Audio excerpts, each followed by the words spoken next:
Добрый вечер, дорогие друзья. Джон Мильтон, «Потерянный рай». И если для вас это незнакомые слова, то рекомендую посмотреть хотя бы предыдущую лекцию, посвященную тройке жезлов. А потому дальше я буду вести себя так, словно вы ее смотрели.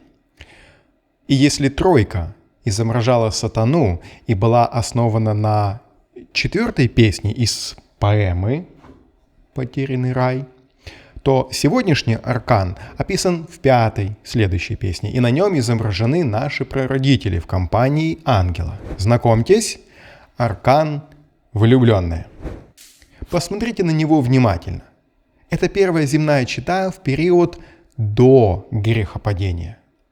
Сейчас, именно в этот момент, архангел Рафаил рассказывает Адаму и Еве очень важную информацию.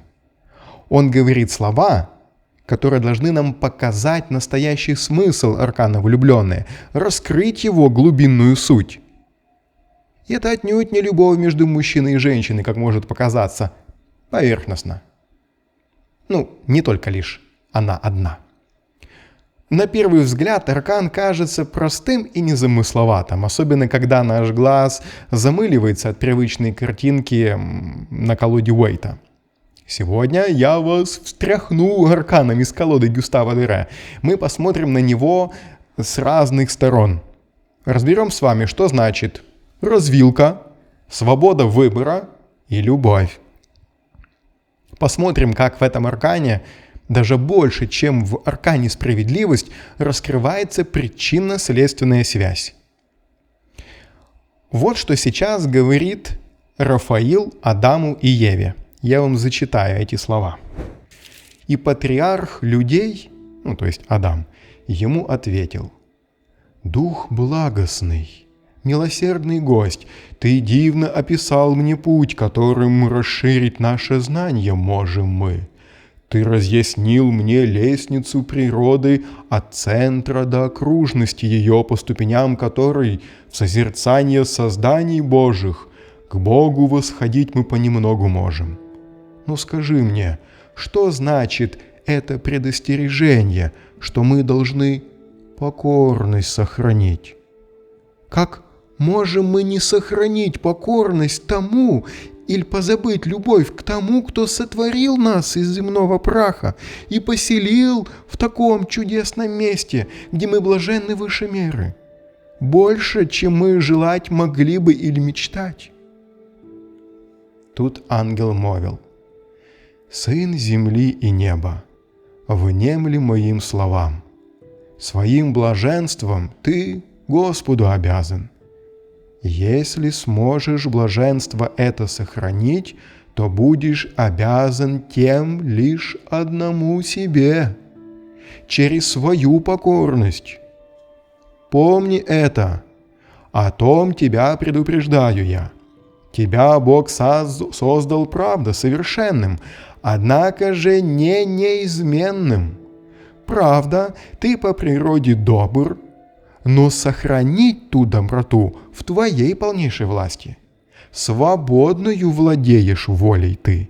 Нет над тобой судьбы тебе безвестной, и нет необходимости слепой. Покорности Бог хочет добровольной, непринужденной, коей никогда не примет Он. Подумай, в самом деле, как могут несвободные сердца быть в верности испытаны?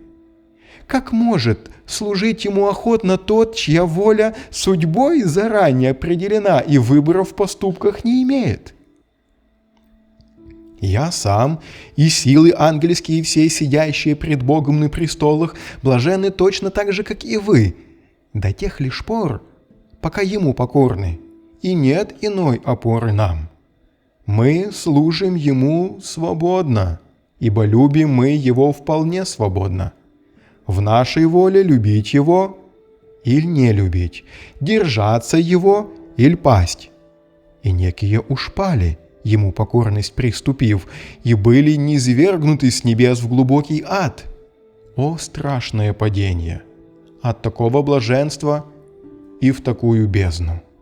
Ему сказал великий прародитель, то есть Адам: Божественный наставник, слушал я твои слова с вниманием глубочайшим и с большим наслаждением, чем пенье ночное херувимов на холмах окрестных. Знаю также, что я создан вполне свободным в воле и в поступках. Но все же я уверен был всегда, уверен и теперь, что не забудем мы никогда к Создателю любви, и что повиноваться будем вечно единому, которого веленья столь праведны. Но то, что ты сказал о происшедшем в небесах, сомнение внушает мне. Желал бы я услышать поболее, коль согласишься ты о тех событиях. Странно и чудесно должно быть это. Выслушано быть в безмолвии глубоком эта повесть достойна. Но пред нами долгий день. Окончило едва лишь половину своей дороги солнце, и теперь путь остальной едва лишь начинает по кругу необъятному небес. Мне бы так хотелось вместить в этот аркан две гравюры. Ту, что выбрали ребята из Лос Карабео, и вторую, вот эту. И я убежден, и один, и второй сюжет в полной мере раскрывает смысл аркана «Влюбленные». Вы спросите, почему? А я отвечу. Сцена этой гравюры показывает, что первой согрешила Ева. И когда она рассказала об этом Адаму, он все понял. Он понял, что она была соблазнена змеем. И вот тут-то, именно в этот самый момент, перед ним, перед Адамом, стал настоящий выбор. Самый сложный в его жизни. Адам столкнулся с тем, чего еще никогда не происходило в его совершенном существовании. У него не было подобного опыта. Давайте я вам прочту слова, которые сказал Адам, обращаясь к Еве. «О ты, из всех прекраснейшие Божьих созданий, ты последнее из них и лучшее, в котором воплотилось все высшее, что зрению или мысли представиться могло бы, все святое, божественное, доброе, любви достойное. Зачем ты так погибла?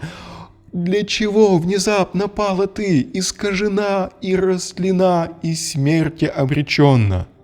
Как ты презреть решилась запрет тот строгий, оскорбить тот плод священный? Некий хитростный, проклятый обман врага тебя на то сманил и погубил меня с тобою. Да, я решился умереть с тобой. Как жить мне без тебя? Как мне лишиться твоей беседы, милой, и любви, и снова жить в лесу здесь одиноко? Пусть Бог другую Еву сотворит, пусть вновь возьмет ребро мое. Разлука с тобою вечно в сердце будет жить. Нет, нет, с тобою тесно от природы я связан, плоть от плоти ты моей, кость от костей моих. Твой жребий будет моим всегда, в блаженстве или в горе». И сейчас вы увидели две стороны аркана «Влюбленные». Ну, давайте обсудим их поочередно. В первом случае, там, где был Рафаил, как вы увидели, выбор может быть только у свободного человека. И об этом прямо говорит Рафаил и приводит, вполне разумные доводы. Он также говорит о свободе воли. Мы сотворены совершенными, но за нами остается право, как нам поступать. Во втором случае речь также идет о выборе, но основанном на любви. Адам, влекомый своими чувствами, отдает предпочтение остаться с Евой. Он целиком и полностью взял на себя ответственность за свой выбор, за свой невероятно сложный выбор. Ведь он прямо говорит, что Бог мог бы создать ему новую жену. Но ему не надо новая. Ему нужна именно Ева. Не абы кто, не кто угодно, а именно та единственная, которая для него предназначена. То есть, как мы видим, выбирая, Адам взял на себя ответственность за свой выбор, а также определенные обязательства перед Евой, перед самим собой, перед Господом, в конце концов. Запомните этих два слова, поскольку они очень тесно связаны с нашим сегодняшним арканом. Ответственность и обязательство. Своим решением Адам показал, что есть два пути. Образно их можно назвать путь света и путь тьмы. Оба ведут так или иначе к Создателю в конце концов. Но первый путь, путь света, предполагал смирение и покорность, а второй – потакание своим желаниям, испытание через соблазны. Итак, уже в начале лекции мы с вами стали понимать, что аркан влюбленной говорит о выборе с большой буквы «В». То есть это выбор сродни развилки на дороге. Невозможно пойти двумя путями. Один взаимоисключает второй. Это надо понимать. Также такой выбор с большой буквы «В» сопряжен с потерями, с расставанием, с утратами. Конечно, наряду с приобретениями, но приобретение – это, как правило, и так очевидно для человека. А вот о потерях не все задумываются. Также помним про ответственность и обязательства, которые человек как бы взваливает, берет на себя одновременно со своим выбором, или, по крайней мере, должен взять. Испытание – это слово, одно из таких ключевых в копилку к этому аркану. Почему? Потому что где выбор, там испытание. А кому из нас легко делать выбор, когда душа буквально разрывается между двумя альтернативами? Между прошлым и будущим, старым и новым, прихотями и долгом. Трудный выбор – это не выбор между медовиком и Наполеоном. Нет, тут намного труднее. Между пюрешкой, селедочкой и медовиком. Или-или. Стоит ли говорить, что этот аркан может касаться любого решения, любого нашего выбора? От того, который делается один раз за всю жизнь, и до абсолютно какого-то бытового. Все зависит от просматриваемой ситуации и от задаваемого нами вопроса. Напоминаю вам также о 7 пунктах. Да-да, они не теряют своей актуальности. Пункты, на основании которых мы можем проанализировать любой из арканов. Итак, пункт 1. Внутри-снаружи показывает, либо мы что-то делаем, тогда это внутреннее, либо над нами что-то делают, тогда это внешнее. Внутреннее. Тут очевидно, что это внутриличностный конфликт.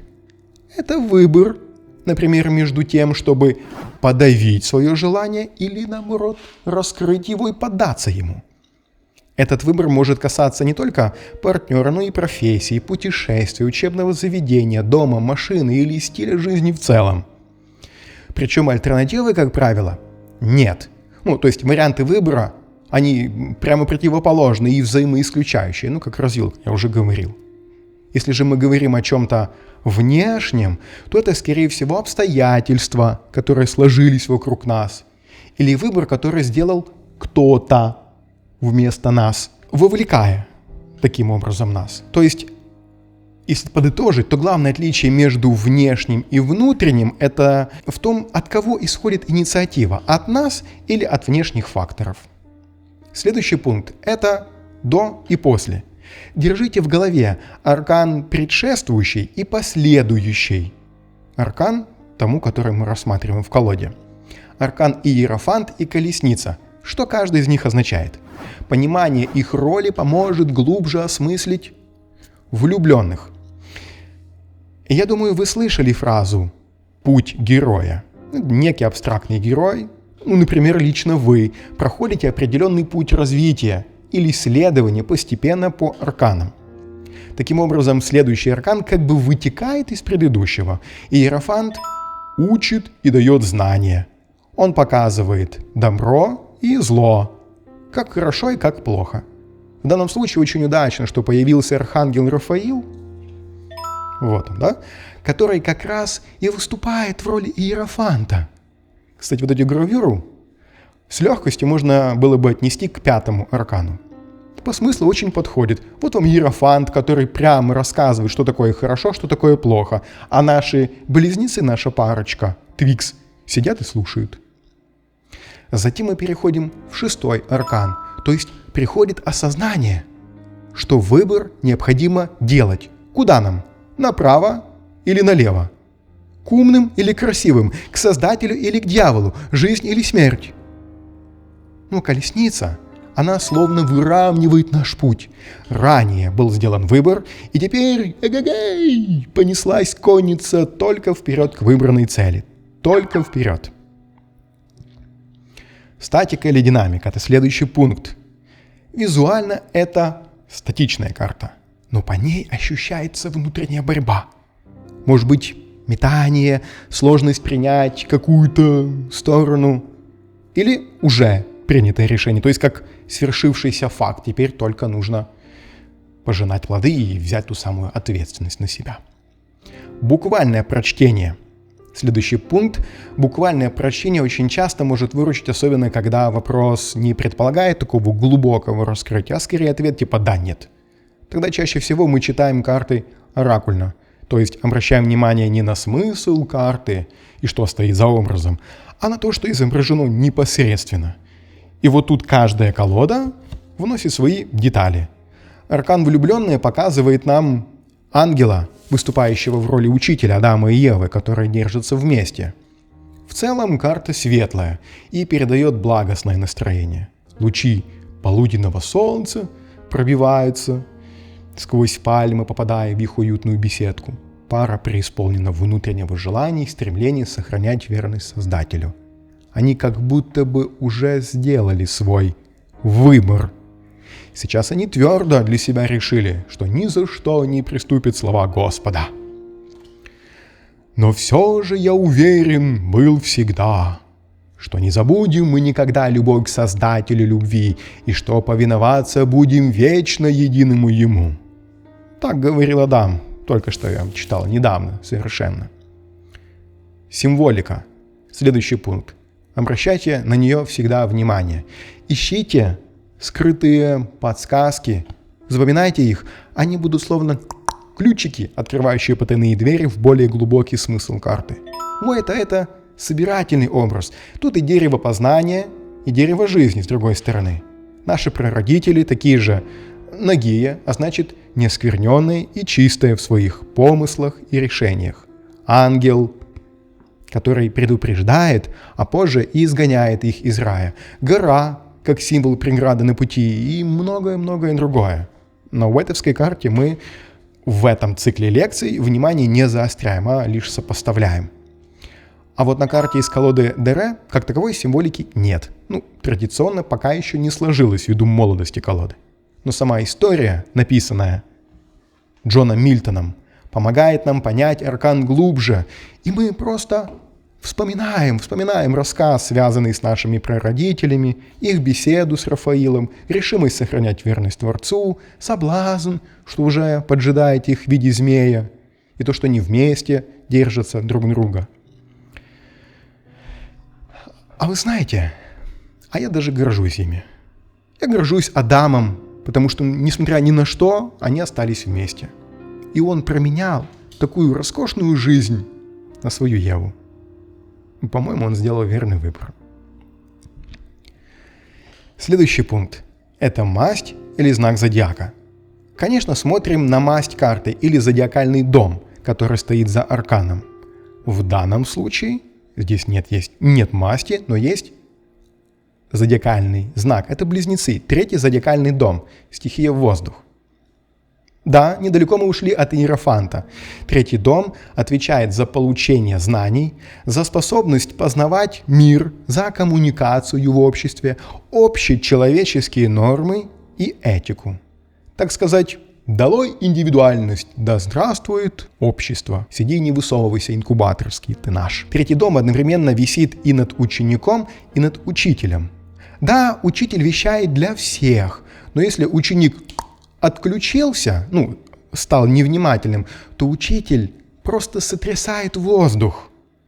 И вот тут хороший учитель включает в себе частичку противоположного дома, чтобы персонально заинтересовать ученика, или группу, взывая к их личным интересам, дергая за ниточки, что трогают их сердце.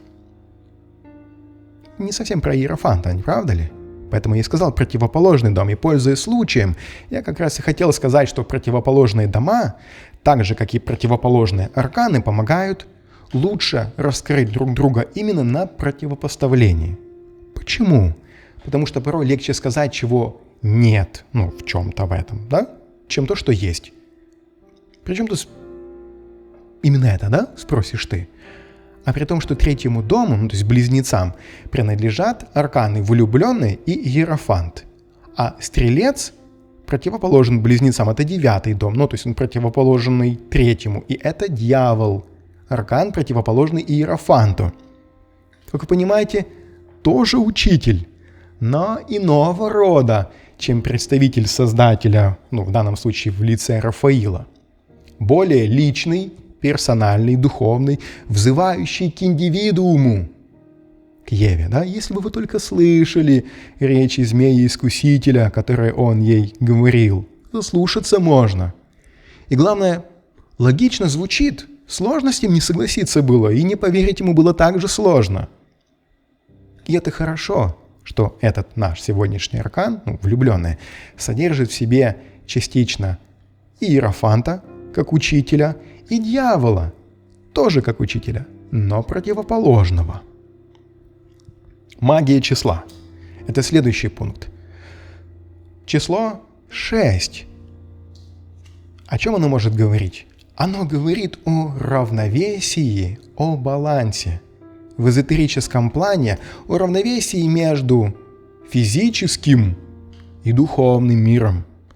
Стоит вспомнить шестилучевую звезду Маген-Давид, взаимопроникновение, которое символизирует как раз и взаимопроникновение противоположностей друг в друга с целью восстановить баланс, с целью уравновесить какую-то систему. Шестерка учит видеть вещи целостными. Еще насчет числа 6 хотел сказать, что некоторые тарологи все шестерки отдают в управление шестому аркану, влюбленным.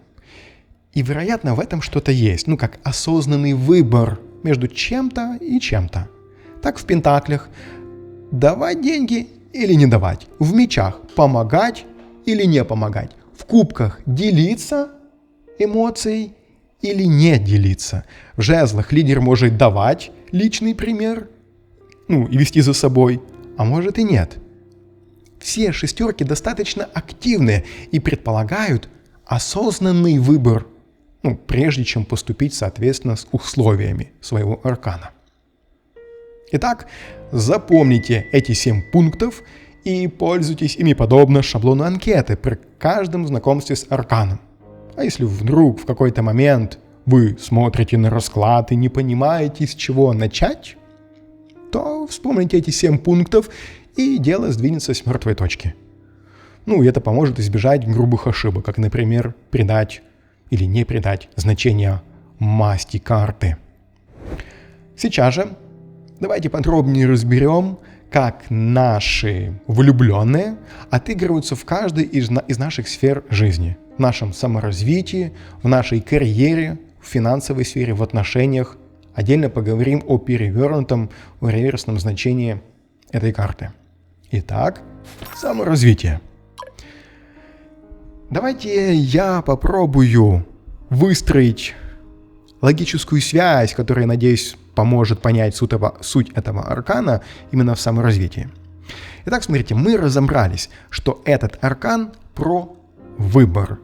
А выбирать трудно. Выбор – это испытание. Это довольно-таки неприятное внутреннее состояние, когда кажется, что порой и выбрать-то невозможно. Но знаете ли, ничего не выбирать – это тоже решение. Так что отпетлять не получится. И слышите, чем пахнет? Внутриличностным конфликтом. И это, скорее всего, чаще всего, что уж там, я прибедняюсь, это почти всегда конфликт между разумом и сердцем. Самый типичный случай – это когда внутри нас идет разделение на «да», «нет». То есть подавить в себе желание или же наоборот поддаться ему. И почему-то мне верится, что вы уже догадались, что традиционное значение аркана – это выброс в пользу сердца, в пользу души и эмоций, а не разума. Я уверен, вы миллион раз слышали эту знаменитую фразу «поступай так, как велит тебе твой разум». Не так? Конечно, не так, как велит тебе твое сердце. И тут же тихий голосок добавляет: но помни о последствиях. На этом распутье проверить всю силу духа нужно. Потребуется мужество, верность себе. Выбор должен быть абсолютно добровольным. Помните? Не по закону, а по душе. Итак, в саморазвитии этот аркан говорит, что выбирай сердцем, и этот выбор преобразит тебя, он тебя наполнит, он взрастит крылья за спиной, начнет распирать тебя изнутри своей энергией и светом. Да, ты можешь потерять вечную жизнь, но стать отцом миллиардов людей. Но это не главное, это лишь побочка. Кстати, для ценителей рекомендую на досуге посмотреть фильм,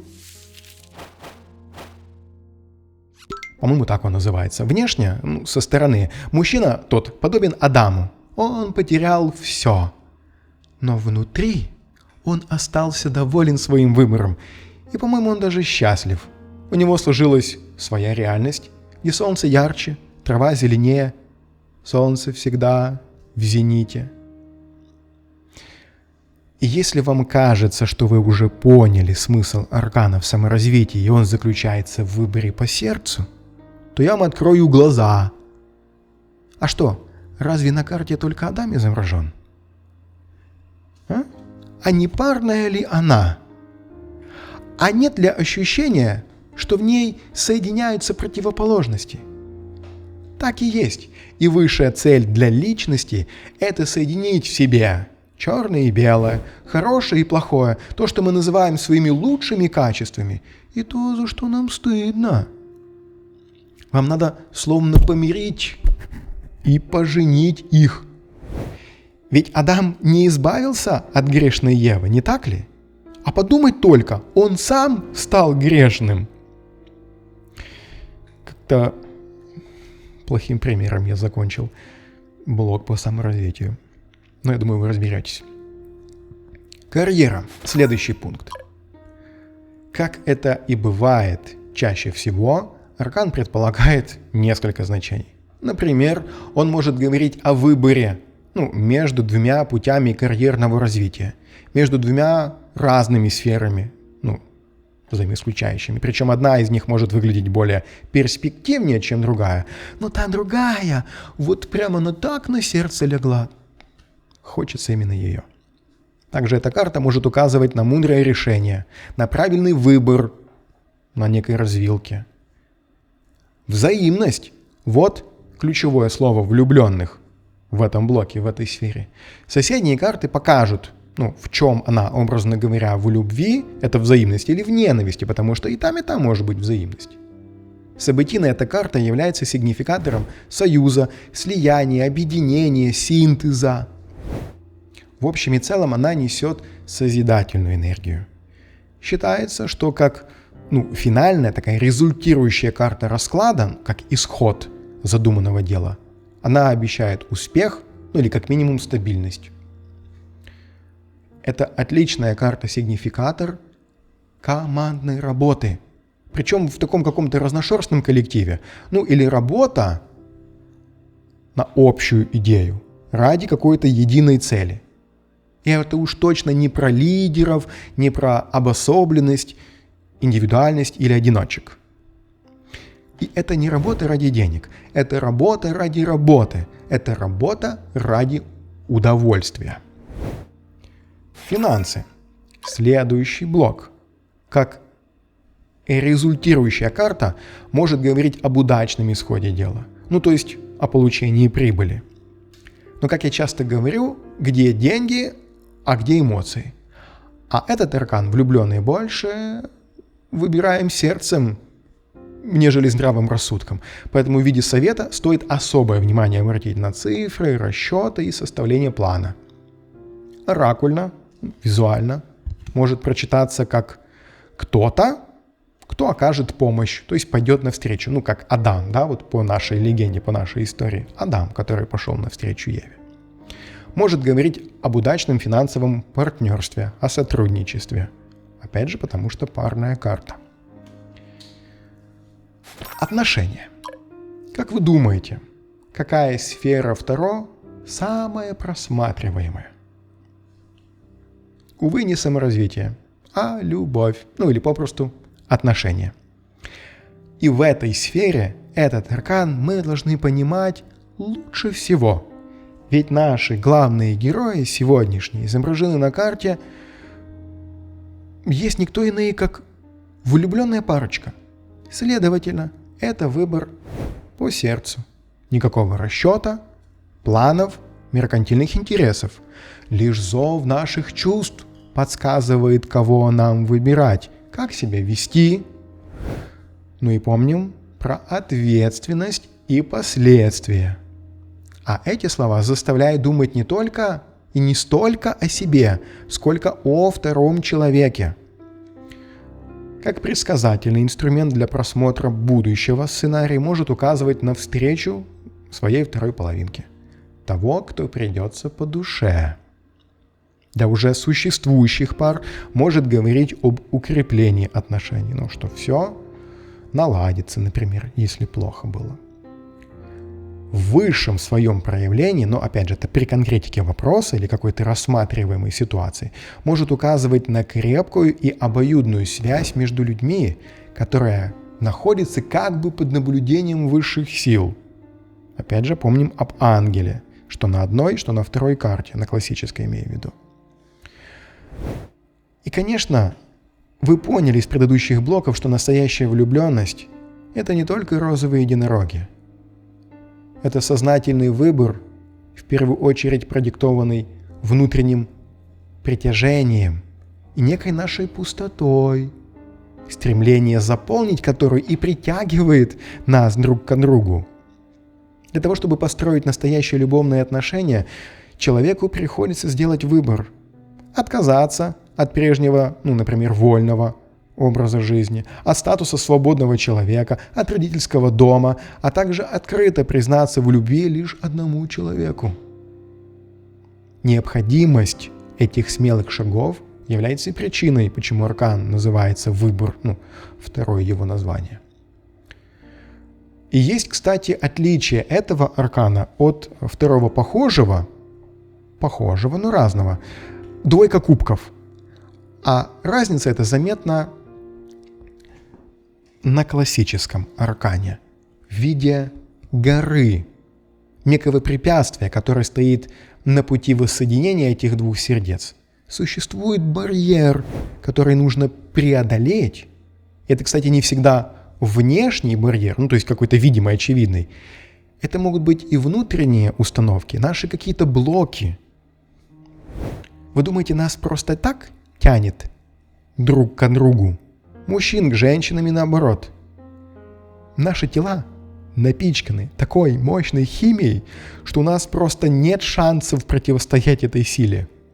Мы специально так созданы, чтобы противоположности эти притягивались, чтобы в этой борьбе мы становились лучше и воспитывали свой внутренний дух. Я уверен, что если бы не сексуальное притяжение, то наше саморазвитие было бы крайне трудным и очень непрогрессивным и медленным. И эта невидимая и при этом неразрывная связь заставляет нас соединять несоединимое, сливаясь в единый организм. Как говорил Господь, оставит человек отца своего и мать и прилепится к жене своей, и будут два одной плотью, так что они уже не двое, но одна плоть. А как вам такой вариант, что сексуальность, в смысле притяжения противоположностей, это лишь способ вернуть себе свою целостность? Как будто кто-то когда-то отнял часть от нас самих, как ребро от Адама, и поместил в людей противоположного пола. И теперь для воссоединения нашей же целостности нас так тянет к противоположному полу. Поразительно, как цивилизованному, сверхлогичному, ориентированному лишь на себя человеку до сих пор удается существовать и оставлять потомство после себя. На высшем уровне влюбленные действительно описывают связь, полную мудрости. По сути, обретение идеального партнера, который далеко не идеален на самом деле, но на самом деле он твоя вторая половинка.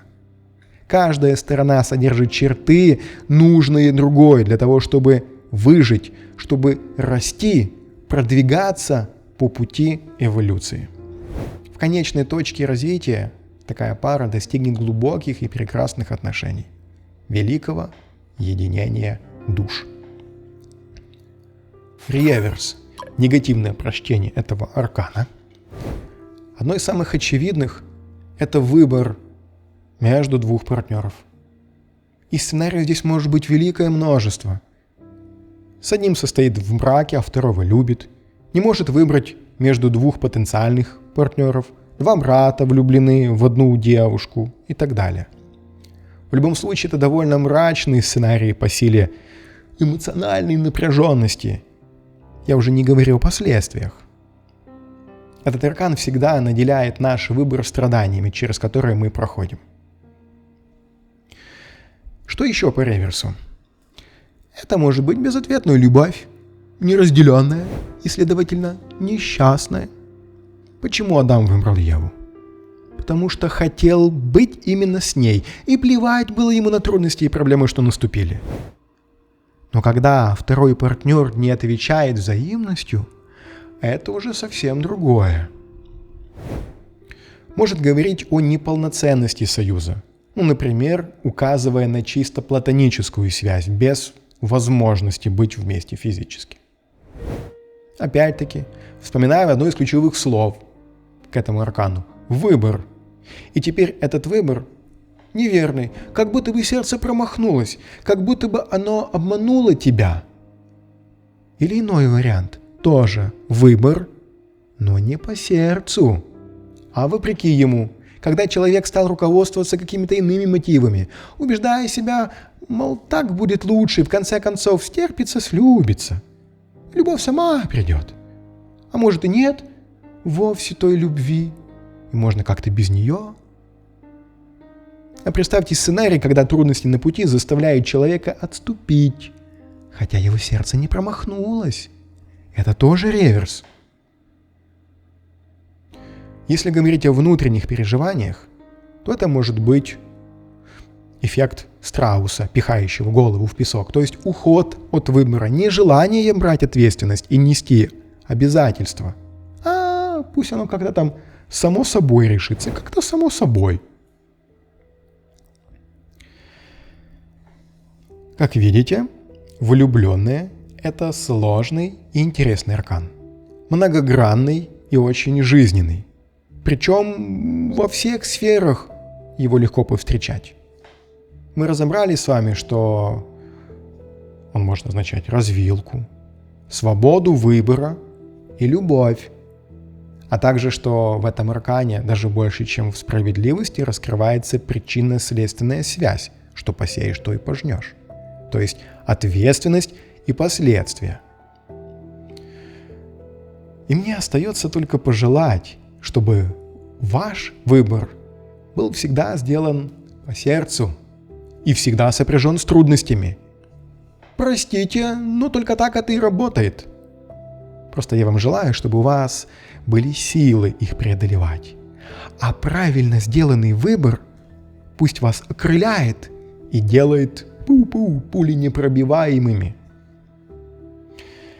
Я специально включаю лирические нотки в конце видео, чтобы самые нетерпеливые нажали кнопку «Стоп», а вы самые стойкие. Вы те, кто досмотрел до этих слов, и я вам предлагаю присоединиться к телеграм-каналу. Ссылка будет в описании внизу. В нем я стараюсь каждый день поддерживать дух тарологов, публикуя небольшие посты. Присоединяйтесь, станем с вами чуточку ближе. Засим разрешите откланяться. Желаю вам всего доброго. Всем до свидания.